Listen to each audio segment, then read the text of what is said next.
I want to promise you that this act of restitution, which we perform today, will not stand alone. Your fight was not for yourselves alone, and we are determined that Aboriginal Australians everywhere will be helped by it. And I want to give back to you formally, in Aboriginal and in Australian law, ownership of this land of your fathers.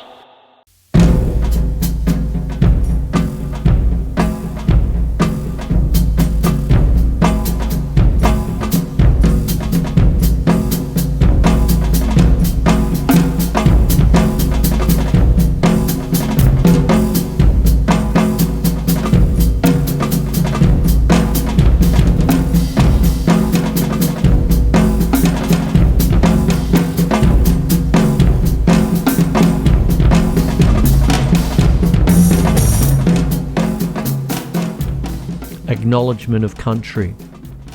We acknowledge the Boonwurrung people, the traditional owners of the land on which we are meeting, and pay our respects to their elders, past and present and emerging. We thank them for sharing the land in which we live, work and learn on. The Boonwurrung people, the Boonwurrung or Boonwurrung people, are the traditional owners of the country that commences at Werribee River and spreads around the coastal part of Melbourne, then east as far as Wilson's Promontory. The word Boon means to speak or with the lips, and Wurrung means language of the people. The Boonwurrung are part of the larger Queensland nation. First Nations people should be aware that this television episode may contain images or names of people who have died.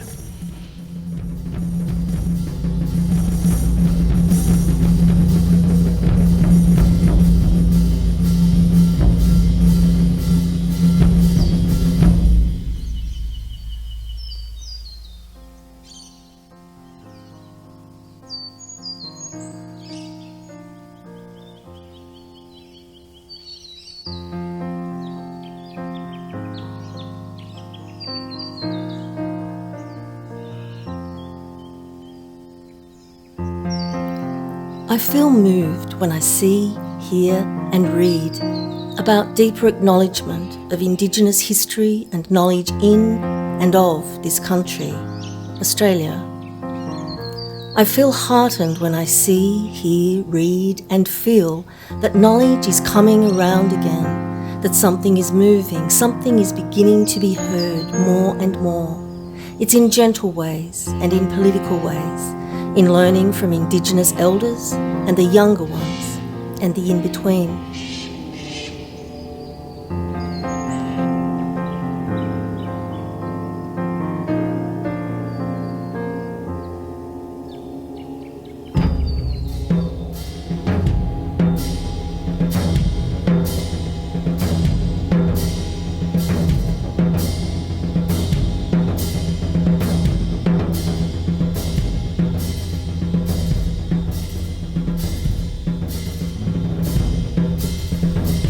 Speech by the Honourable Prime Minister P.J. Keating MP on the Australian launch of the International Year for the World's Indigenous People, Redfern, 10th of December 1992. Ladies and gentlemen, I'm very pleased to be here today at the launch of the Australia's celebration of the 1993 International Year of the World's Indigenous People. It will be a year of great significance for Australia. It comes at a time when we have committed ourselves to succeeding in the test which so far we have always failed.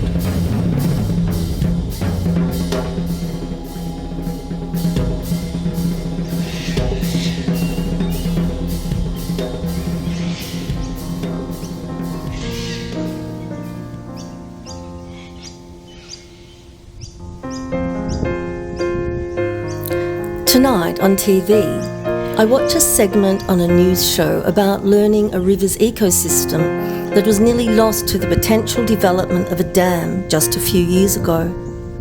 That the dam did not go through because of persistent community protests now means that that ecosystem can be studied and learned. There is a whole area opening up for this study of that river and its riverlands, its surrounding wetlands, and that also includes its historical cultures and traditions of Indigenous communities who have inhabited those areas. This heartens me.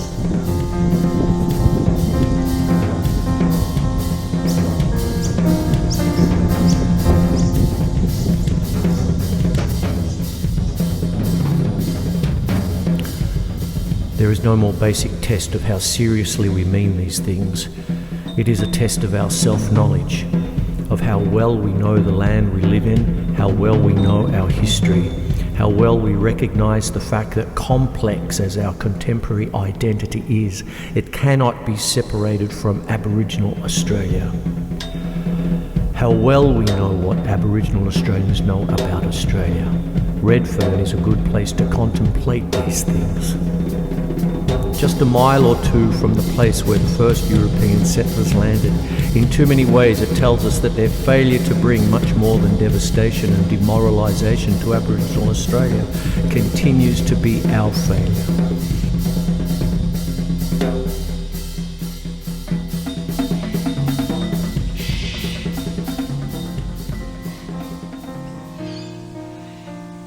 Although there is much more work to do and reparations, and much damage has been done, and we know it, there is also movement, and there is change. There is acceptance of more and more understanding that this country was not born from the British colony from 1788 alone, but has many millennia spanning the history back and back and back of a long-lived culture and presence, etched deeply in the land and sea and sky. We know this, and yet there has been massive resistance to that very history for so long. Yet there is also hope that now we are moving as a contemporary society towards more understanding. And isn't it about time? Moving to listen. Moving to embrace culture and learning from the oldest living culture on earth. There is so much to learn and to embrace and understand. But it has not been without pain, not without suffering, and not without ignorance, racism, and blame, and not without excuses. But here we are in 2023, seeming to be turning something more of a corner. It has slowly been happening for a long while, and now, is there a quickening of sorts? It heartens me. It moves me when I read more and more and more coming to light over these years, and it is seeming to be becoming more and more the norm to see and read and hear.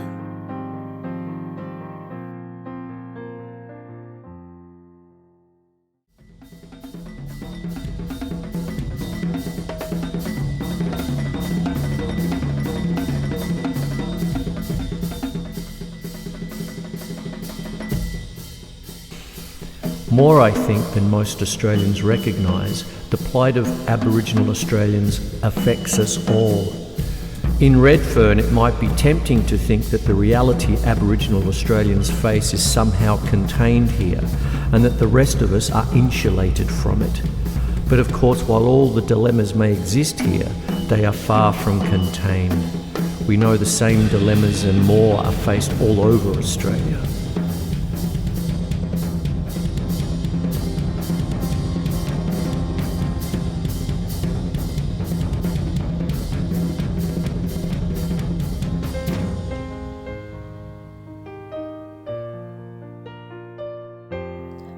When I wrote about learning place in my thesis research, learning the landscape with our creative and embodied presence in it was a deep part of that.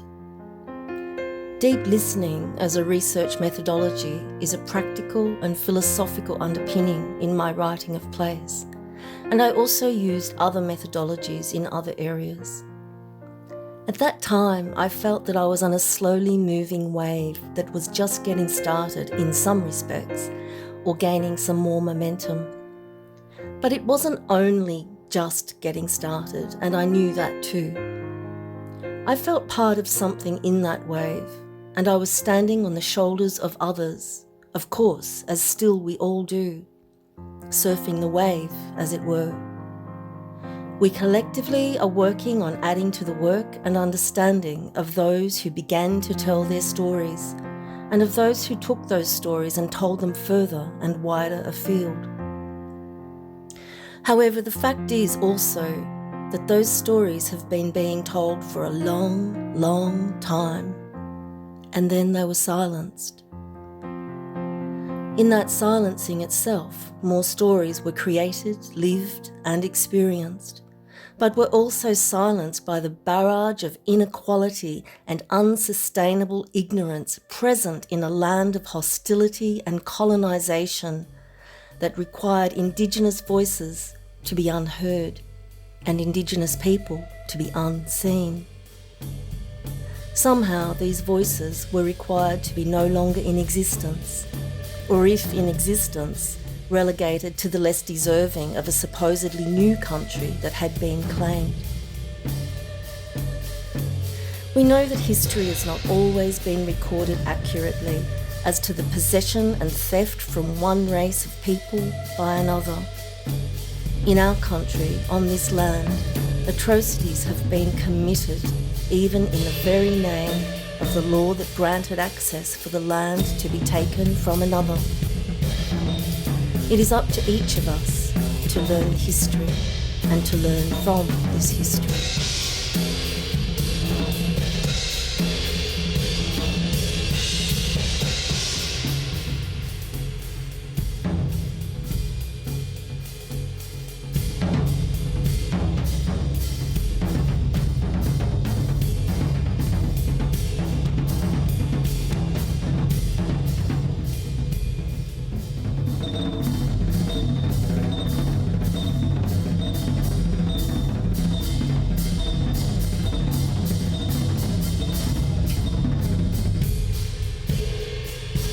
That is perhaps the point of this year of the world's Indigenous people, to bring the dispossessed out of the shadows, to recognise that they are a part of us and that we cannot give Indigenous Australians up without giving up many of our own deeply held values, much of our own identity and our own humanity.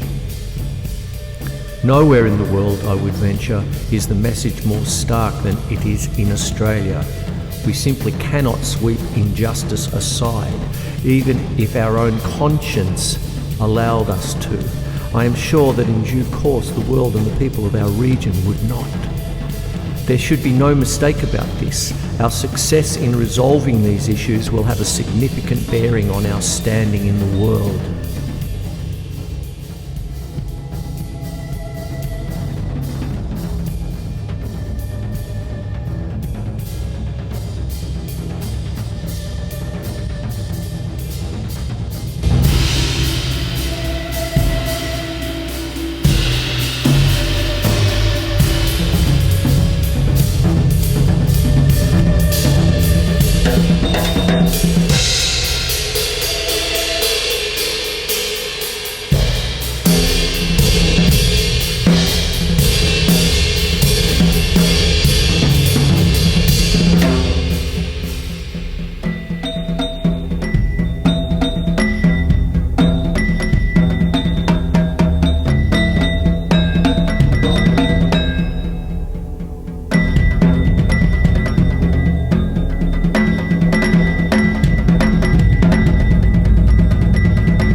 I'm not a historian myself, but there is so much to be gained through reading and learning more of our collective nation's history and of Indigenous history, and of the many nations that made up this country previously for many millennia, and to learn also from the many discoveries in archaeology of more recent times in Australia. Newer techniques and methods in approaching archaeology have uncovered, in both the literal and the figurative sense, so much incredible information, while newer dating techniques have provided proof of the longest living culture on Earth. And they have given us valuable information about so many cultural, social and farming practices. Some of those practices had been denied for decades, so that Indigenous societies were not shown to be allowed to be too knowledgeable or supposedly advanced, for want of a better term, and so that the colonising cultures could lay claim to whatever lay in their path. Learning history at school, I was often fascinated by the early Australian history that we learned, but I also wanted to know more. Decades later, some of that more is being taught in schools in Australia, alongside some Indigenous language programs that have also been implemented in some schools.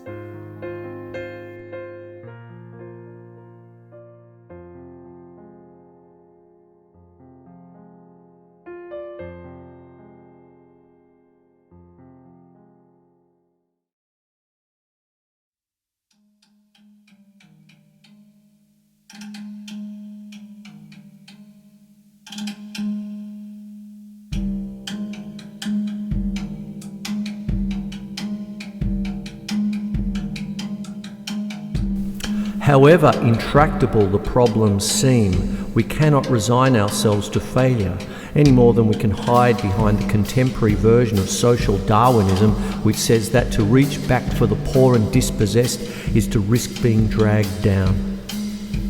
That seems to me not only morally indefensible, but bad history.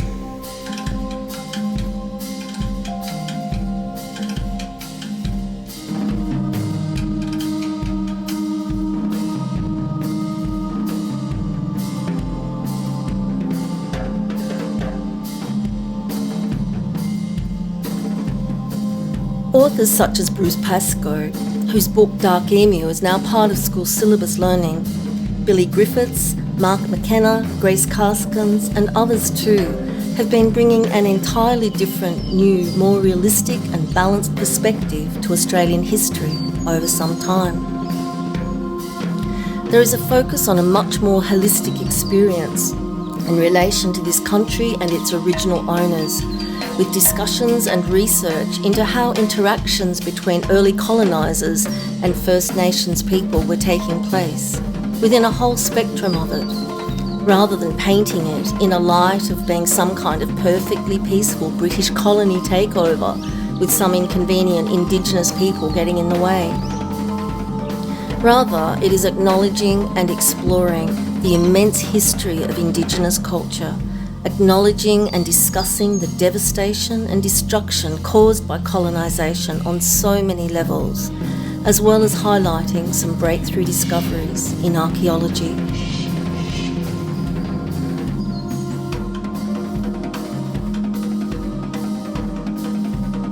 We, non-Aboriginal Australians, should perhaps remind ourselves that Australia once reached out for us.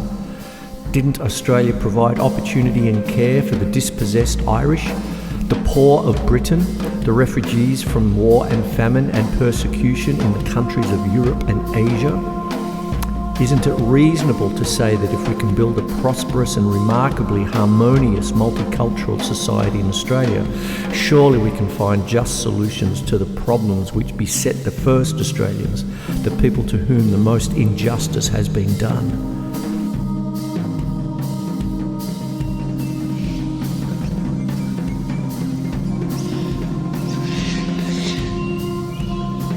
These writers, along with other academics and researchers in various areas, have been standing on the shoulders of those who went before.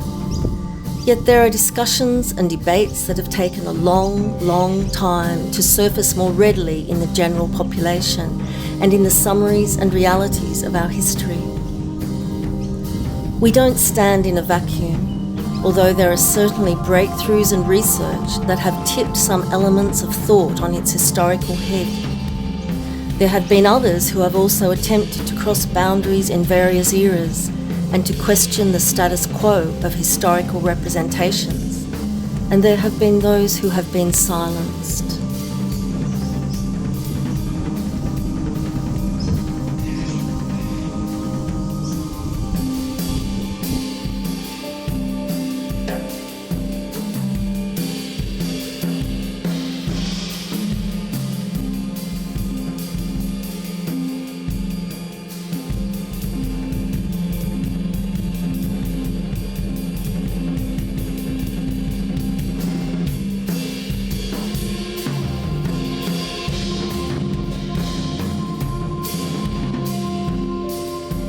It begins, I think, with that act of recognition that it was we who did the dispossessing. We took the traditional lands and smashed the traditional way of life. We brought the diseases, the alcohol. We committed the murders. We took the children from their mothers. We practiced discrimination and exclusion. It was our ignorance and our prejudice and our failure to imagine these things being done to us.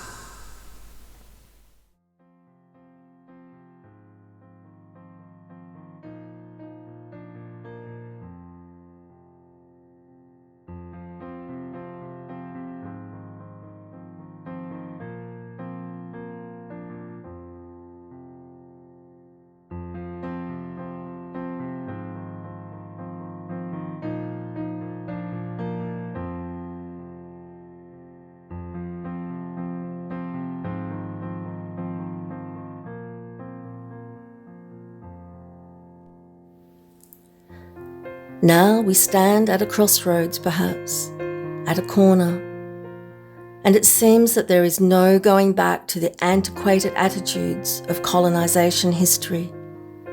Surely that is a positive change and is representative of some cumulative transformation on a social and cultural scale. And yet we do still have far to go. At least for now, perhaps we can be heartened by seeing more progress and learning with more knowledge and understanding coming to light in so many different ways. Each time I see or hear or read of some new development in positive acknowledgement of a move toward greater understanding and change, it heartens me. There are many small steps that have been made and that together add up to larger, greater changes. There are small steps to be taken, and there are still large steps to be taken.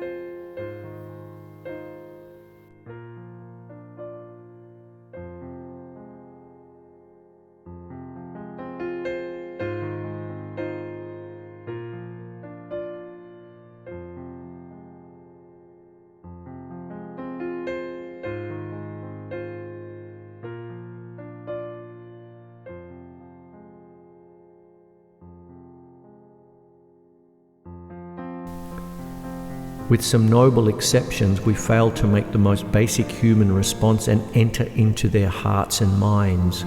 We fail to ask, how would I feel if this were done to me?